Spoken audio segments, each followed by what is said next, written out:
fun. I mean, It might be better than you think. I think I do have a ginger ale flavored one, but Coffee is similar to chocolate. true. It's in People that like cherry family. chocolate. Oh, hold on.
Friday night, it's time to unwind. Grab a drink, leave your worries behind. It's the nightcap with Brent and Patty, where the fun and laughs are never chatty. Raise your glass, it's time to cheer. Brent and Patty are finally here. Funny fun and events so snappy. Join the fun, let's get happy.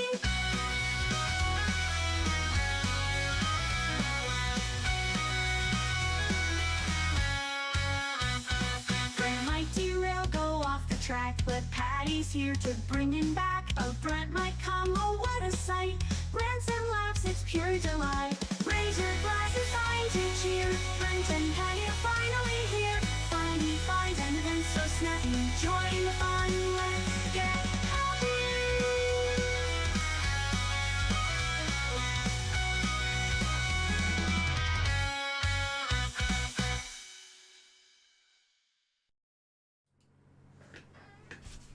Almost wasn't quick enough. Trying to figure out when the ball game starts. Hello, Maureen. 9 Becky, p.m. So it just started. James. It's all right. We'll get to it after. Yeah. All right.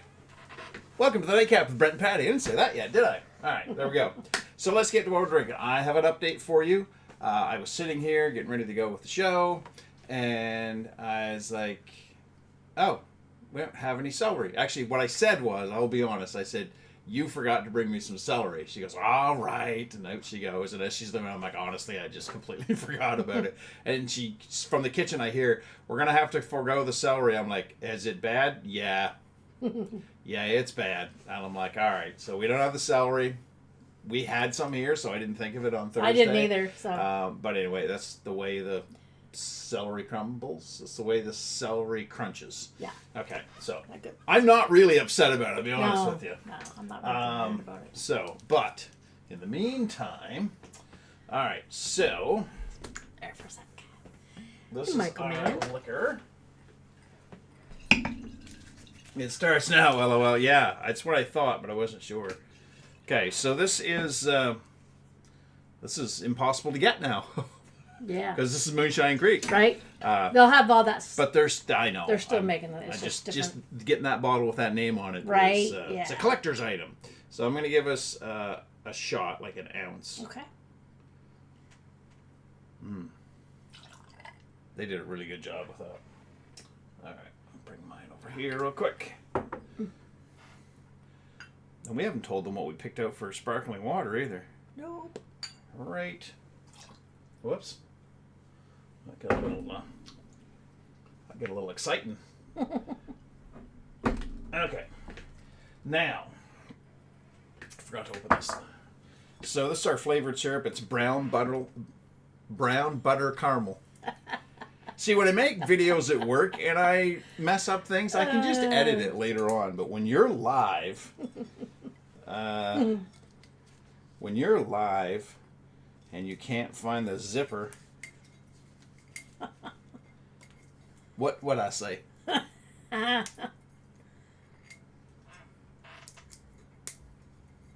Usually we prep that beforehand. You don't want to break your teeth. Using yours? No. Well, then, either be part of the solution. Dude, drive away. We don't need to listen to your bass. Boom, I boom, know. boom, Annoying. boom, boom, boom, boom, boom, boom. Go beat him to death with his own eardrums. Oh, Mmm.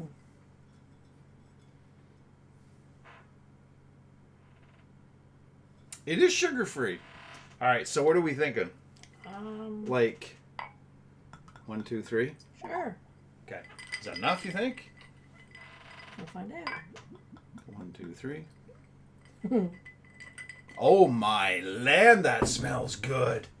It does. I think you could drink it just that way, like a shot. Probably. So here's what we've got.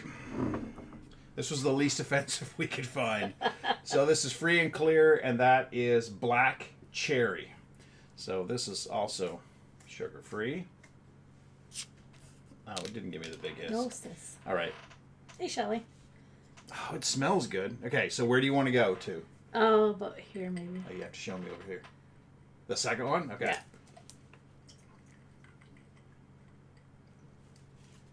Oof. I don't know. It might be okay. Well, it still smells all right. Black cherry would go well with chocolate. That's what I started to say. I realized as I looked at the monitor Yeah. when I hit to go live that I wasn't on the title shot.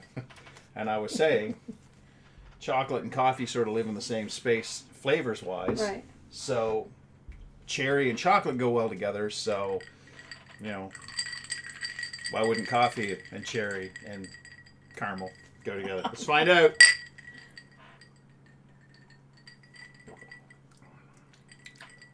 I don't mind that.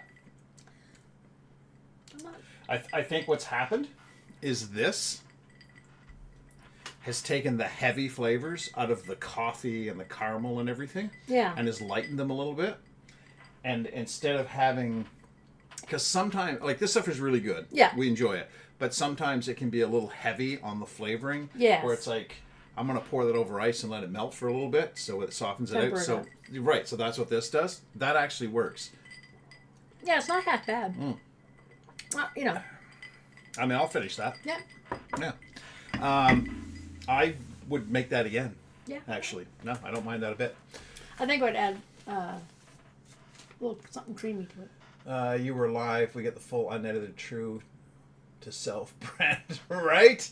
The Right? what? When I'm live, they get raw Brent. Yes, go Jays indeed. Awesome. Okay, so let's get to it. Oh, okay. Good idea. Perfect. So that didn't need a celery stick anyway. That definitely would have ruined it. Yeah, it would have been. So I'm okay with It that. wouldn't have gone well. I noticed that Pick Me Up Zach, I was showing you, completely redid all of his sheets. Yeah, it's kind of cool. And then occasionally if he's out of something, he just goes, yeah, we don't have that, and he'll cross it out. Substitute. So, yeah. and he's got some other ideas that I really like that we might incorporate in the show at a later date. We're good for now. All right, so let's get to Cat's Corner. I just took that picture of Sam the other day. Yeah. That is a come closer, so I smack you in the face look. Meanwhile, Maisie's saying, smell my feet, smell my feet, smell my feet. Leo's like, I just want a nap. Will you please go away? It's good stuff. We had a little visit with our grandkiddies on Wednesday night. Yes, we did. Yeah, we did. All right. The pattyism for this week. Due to a huge misunderstanding about the concept of adulthood, I will be hiding under a blankie until further notice. Send snacks. That's pretty much you right there. That's especially lately. And mine is when you're over 50 and they say put a Band-Aid on where it hurts. Yeah. That's awesome. That's right. That's definitely that's two pattyisms I think this week. That would make an amazing costume. Wouldn't it though? If you could wrap it around You could yourself. probably make something like that pretty easy. If you could do it to wrap around your midsection Yeah. and make it appear like that's all you had on. Yeah. That'd be hilarious. Oh my land. Oh my Lanta. All right. So, oh yes. Okay. I've got to get to my notes, of course. Don't be silly, Brent. Right there. Forgot to open them. Oh well. There they are. Better late perfect. than never. Right. Pardon me. So in the spotlight for tonight, Excuse me. Goodness. most houses have one, because we're talking about an item, not a person this week. I think it's fantastic to have one, and I feel bad for those that don't. I do too. Because it makes life so much easier. It does. Having one in the house. Yeah. They're pretty much low maintenance. I haven't had to do a whole lot of work to ours. I replaced the seal. And then occasionally you have to clean out the filter, but that's it. That needs to be done. It does need to be done. I've been putting it off. Of course, I'm talking about the dishwasher. But where the heck did the dishwasher come from anyway? Well, we're going to tell you. So, that is Josephine Cochran. She was a wealthy socialite from Shelbyville, Illinois. And in 1886, she became frustrated with repeated damage to her heirloom china caused by household servants during hand washing. Determined to find a better solution, she set about designing a mechanical device that could wash dishes more safely and efficiently. Unlike earlier attempts at dishwashing machines, which relied mainly on hand cranking, Cochran envisioned a system that used water pressure to do the work. So we're going to show you another shot right there. Looks absolutely nothing like No. like what we have nowadays, but everything has to start somewhere, right? Right. Cars don't look the same as they used to. She built the first prototype in a shed behind her home. The design involved wire racks custom fitted for different types of dishes. Sounds familiar. Yep. Which were placed inside a copper boiler. A motor pumped hot, soapy water over the dishes at high pressure, followed by a rinse. This method proved far more efficient than manual washing and significantly reduced the risk of breakage. She patented her invention in December of 1886 under the name Cochran Dishwasher. But there's more to the story. Cochran initially marketed the machine to hotels and large restaurants, where the need for rapid dishwashing was most practical. Her company, Garris Cochran Manufacturing Company, exhibited the invention at the 1893 World's Columbian Exposition in Chicago, where it received acclaim and even won an award for design and durability. Over time, as technology improved and homes became equipped with modern plumbing and electricity, the dishwasher transitioned from commercial use to domestic kitchens. The company that Cochran founded later became part of the Hobart Manufacturing Company, which developed into KitchenAid. That's right. Yep. A brand still known today for home appliances, Josephine Cochran is remembered as one of the pioneering women inventors of the 19th century whose practical determination created a device that would become a fixture in kitchens worldwide. So Yep. I already knew this story because I used to sell appliances, and That's that right. was part of, which is interesting, because that was part of the story. There was a timeline that Right. KitchenAid had, and it was part of our training, just for us to have some history behind the company. And yeah, it was really cool. She she worked with not designers, but Engineers. engineers and that type of like she knew what she wanted it to Yeah. do. And it was all her, and she just got the help that she needed where she needed it to put it all together. And it's fantastic. And I mean, it's the funny thing about it for me is that it was born out of frustration. Yeah. Like, she heard that last dish break and she went, all right, that is it. I am completely done. So I can get behind that. Yeah. I understand that spirit. Like, okay, we're not doing this anymore. I'm going to invent something to fix this problem. Because I'm sure there's a little bit of anger mixed in there, which drove her forward to be like, I need a machine to do the work because the people are breaking my dishes. So good for her. Love it. Oh, it is time for everybody's stomach's favorite part of the show. This is Vintage Views, but there is no gelatin. That doesn't make it better. So that's Allenberry's Throat Pasties. Pasties, not a word that sounds,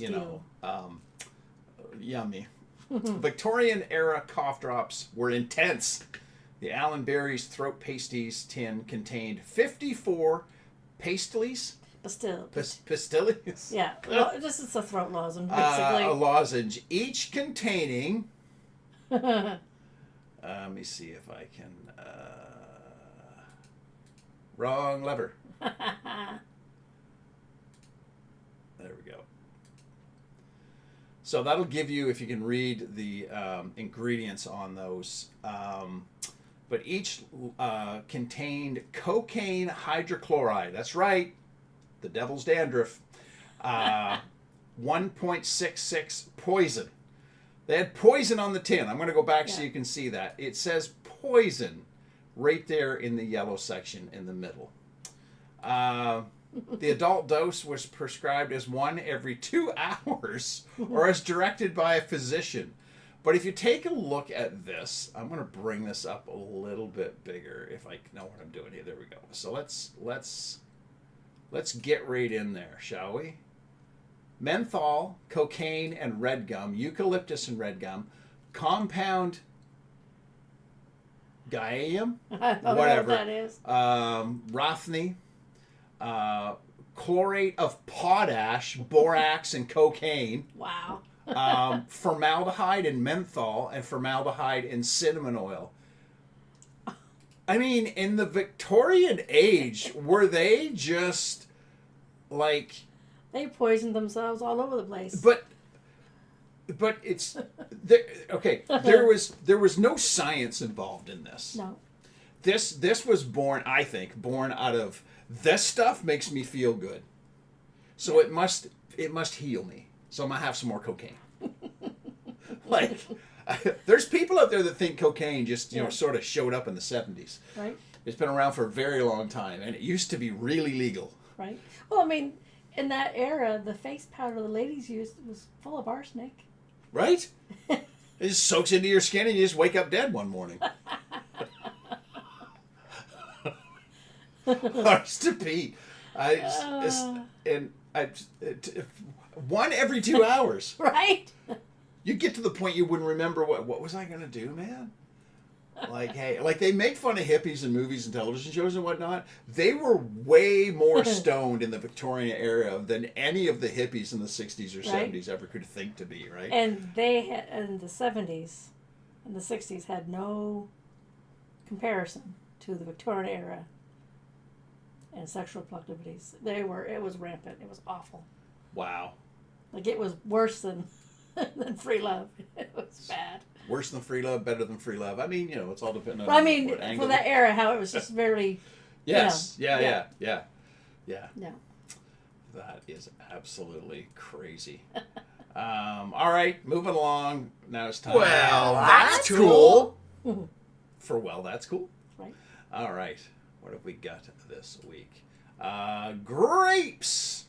There's only one picture, right? Yeah. All right, perfect. So I get the grapes out of the way.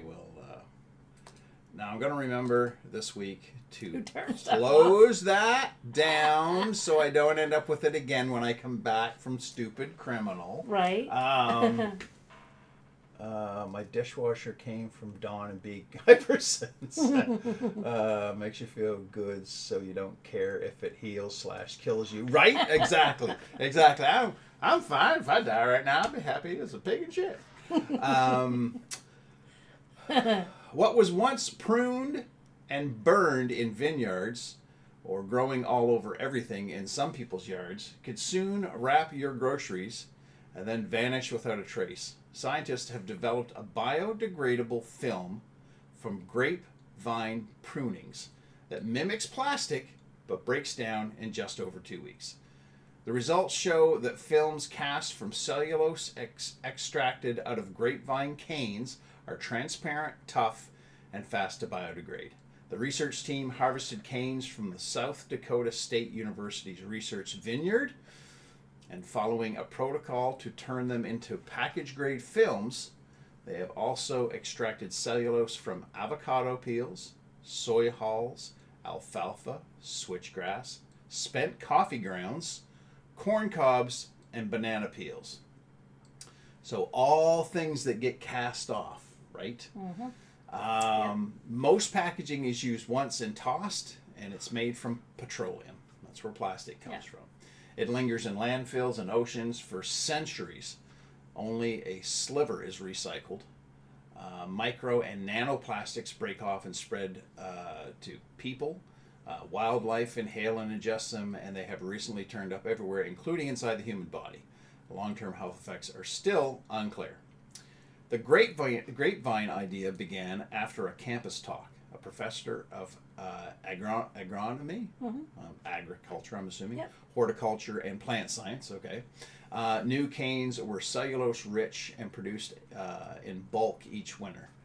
However, most are mulched, composted, or burned, which wouldn't be very environmentally friendly either. These films were found to be strong, too. In tensile tests, they outperform common plastic bags. Moreover, in soil, the films biodegrade within 17 days and left no harmful residue. That's the kind of decay window that makes sense for single-use packaging. It gives an item enough life to do its job, and then it returns to the earth. Great idea. Yeah, right? Cellulose is the most abundant organic polymer on the planet.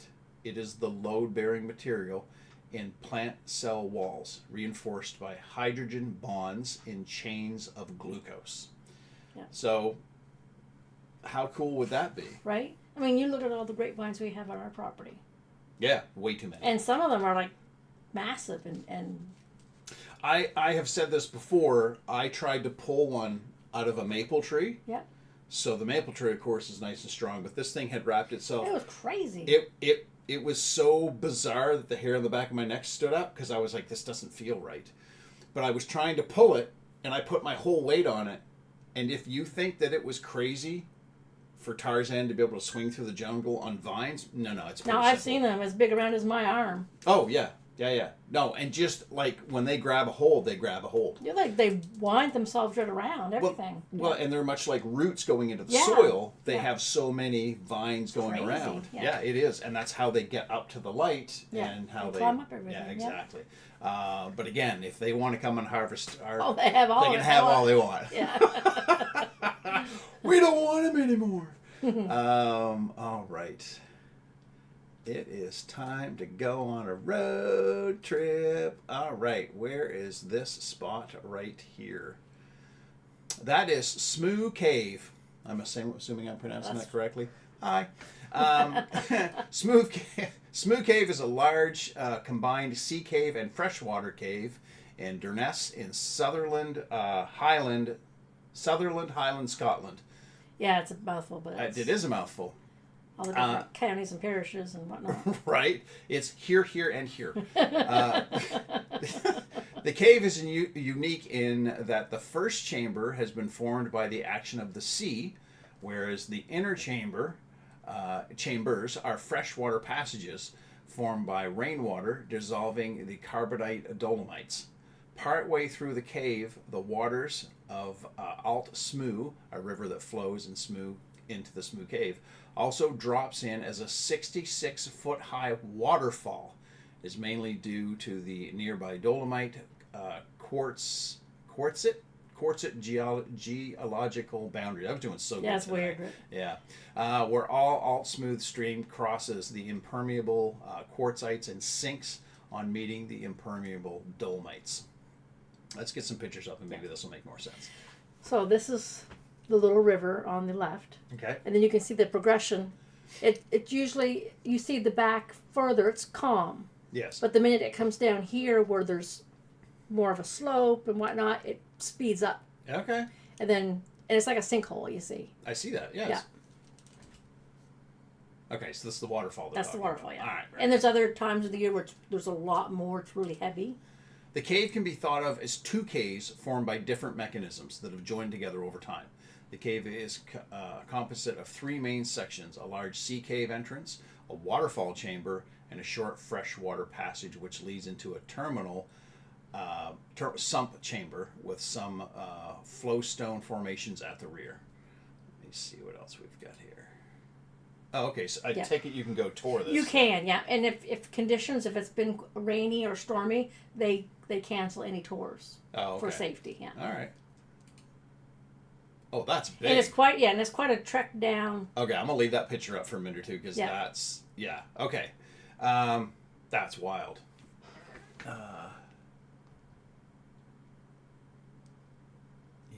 Hand wash. LOL. Alrighty.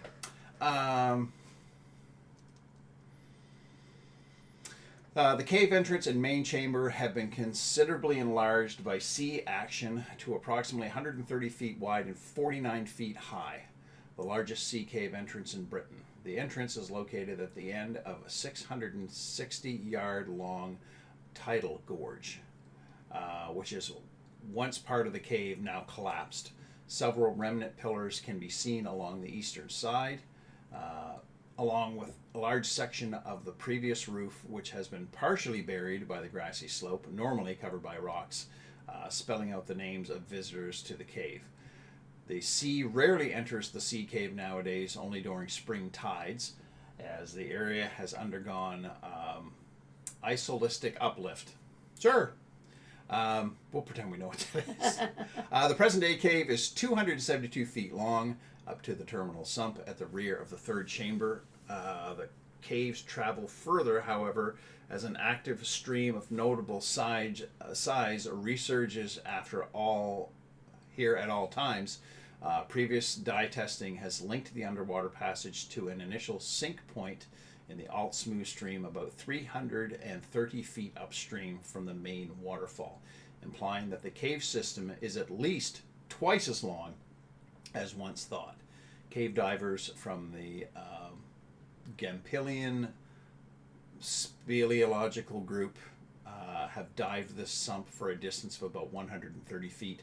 Although large volumes of silt and peat in the water have prevented further exploration, it is worth noting that the main waterfall is often dry and will only become active once the upstream sink overflows. So this has a whole natural progression of and you can changes. see right here in this picture, that's that little river. You can see the sinkhole parts are hidden in this because it's raised up there in that spot. It would be like it's hard to imagine even being there to see it because there's so much going on from a geological point of view.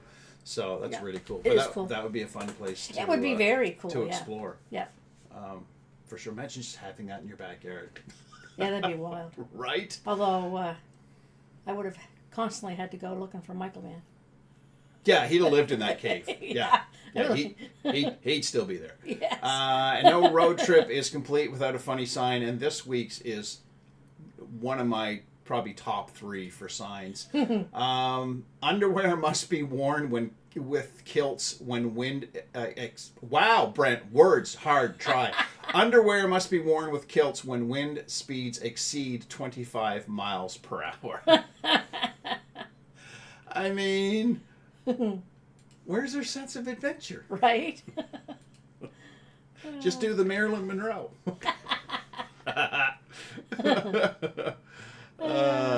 Shoot. Oh, golly. All right. It's time for, and say it with us now. Click it, Brent. Say what now? Oh, golly. I think I moved that. Yeah, it looks like I did. There we go. All right. What is going on? This is typically all food. Yeah. Typical. Click it, Brent. Click it. Oh, God. Cake bite peeps. Now, I would like those. That'd be interesting. Michael would like them. Yeah. I got a sneaking suspicion there's a few people watching right now that are like, ooh, gross. What a great way to waste cake. They will be available the spring of 2026. So they're coming. Yeah. They're coming. Maureen typed out, say what now? Oh, there we go. We're saying it and typing it. Yeah, those look like they'd be kind of tasty, quite frankly. I think so, yeah. And that, I would try. Johnsonville Ultimate Dr. Pepper Sausage. I like Johnsonville sausage. If that comes here, I will definitely give it a try. I think it would be tasty. It could be very interesting. It could be. It really could be. Because there's a lot going on with the Dr. Pepper flavor, right? Yeah. And Sweet works with sausages. It does. You know, because they do apple and stuff like that. Right. Maple. So yeah, that looks really, really good. And this isn't available here. Where did you say this was? Brazil. It's Okay, in the notes. Brazil. So yeah, but I'm trying to just get some natural conversation going on here. So yeah. Don't just point me to the notes. Don't just put me off. So black garlic mayo. Scarily good, it says, and you've got 3 different choices for the label. Yeah. I mean, if it's that, I'm assuming that's packaging. That's black plastic that it's in. I really don't know. Well, the reason I say that is where the cover screws on. Like, it's black everywhere, and so I don't know. I've not had black garlic. I've heard that it's really good and it's really good for you.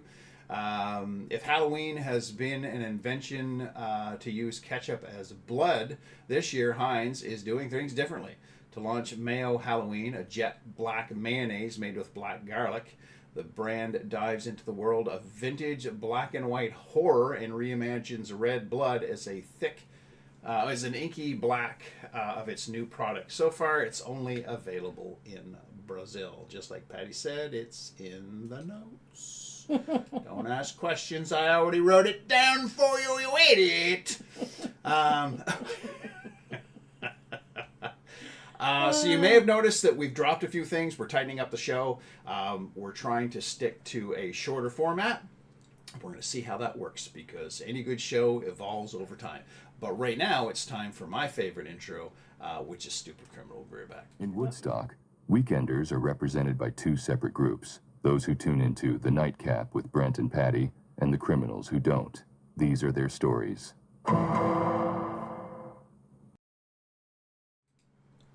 Yeah, I forgot Weird and Wild Wonders of the World. Hang on. The Weird and Wild Wonders of the World. It's all right. It's fine. It's okay. It's all good. Nobody panic. Just calm down.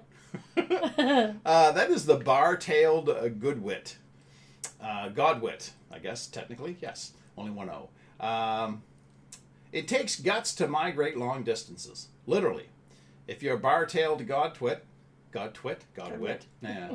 A crow-sized shorebird burns not just flab, but even some innards to fuel its marathon migrations. Each autumn, the Godwit flies from its breeding grounds in Alaska and Siberia to Australia or New Zealand to spend the winter.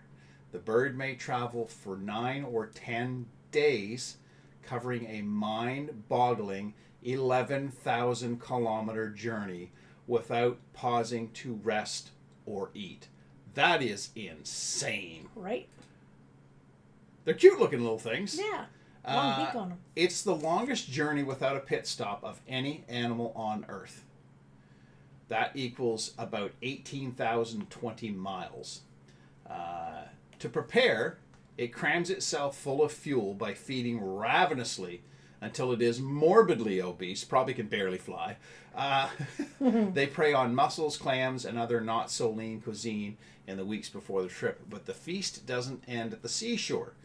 In a process called autophagy, the bird consumes a large portion of its internal organs. Up to a quarter of certain vitals, including kidneys, liver, gizzard, and intestines, is broken down. This process creates space for more fat, an efficient and long-lasting fuel, which makes the bird lighter and thus more efficient on the wing. By departure day, the Goodwit is like a ball of bacon, up to 55% lard. Shrinking its intestines also saves the energy that would otherwise be consumed in maintaining body parts useless for the trip. Yet the heart and flight muscles retain their mass, rendered more powerful serving a lighter body. Hence, the Goodwit may look like it's all flab and feathers, but it's built to go the distance. Once the Goodwit is at its winter destination, it regrows its internal organs in their entirety, making the bird one of the world's biggest losers and gainers of tissue. That is just nuts. They're Right. cute looking little chicks though, aren't they? though? Cute.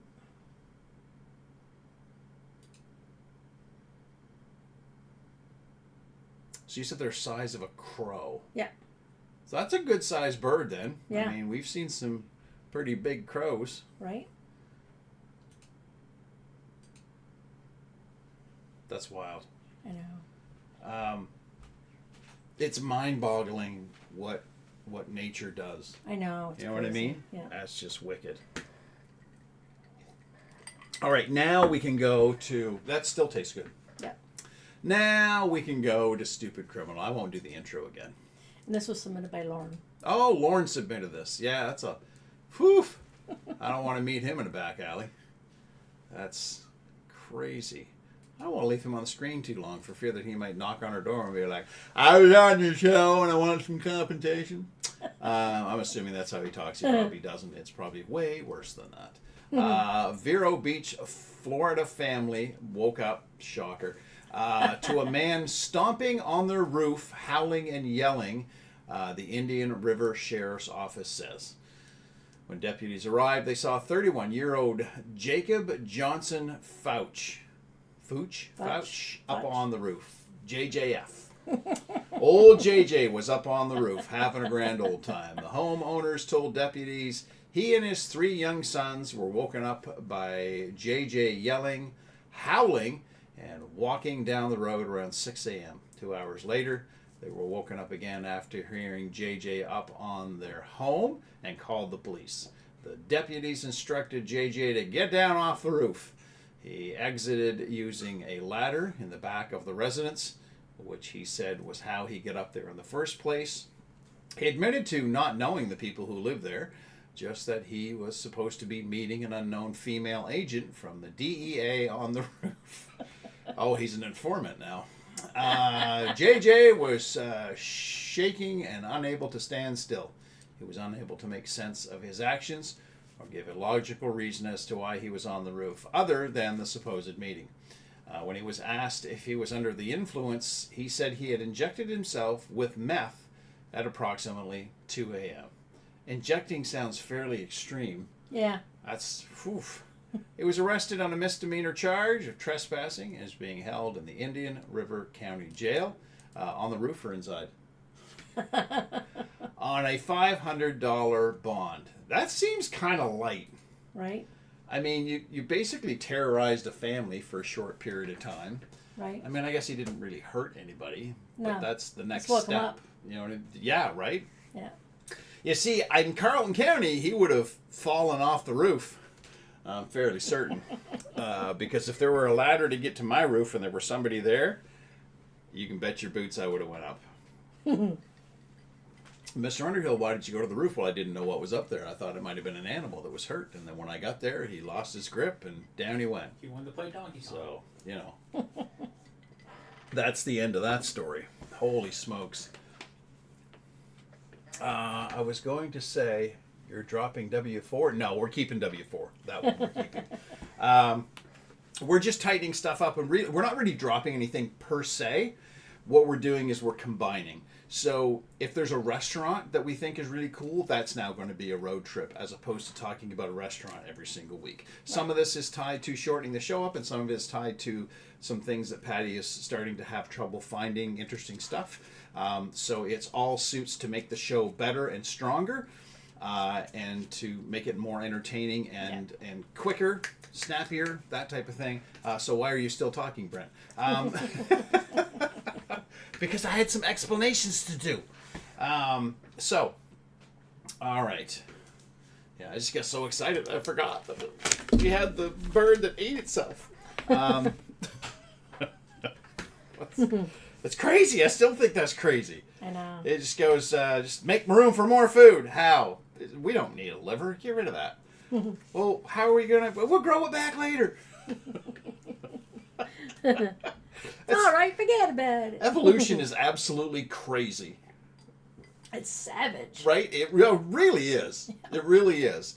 So how did this bird make it? Well, interesting story. So thanks for joining us, guys. Throw us some comments in the comment section now or later as to what you think of the changes. We do like to get some feedback. The other thing we're going to try to do is try to go out and get some more viewers. We're going to try to... we've been adding more videos, as you've probably noticed. We filmed another one tonight. We're going to try to have more presence on YouTube. More content and that type of thing, more entertaining stuff, while keeping the Friday night show.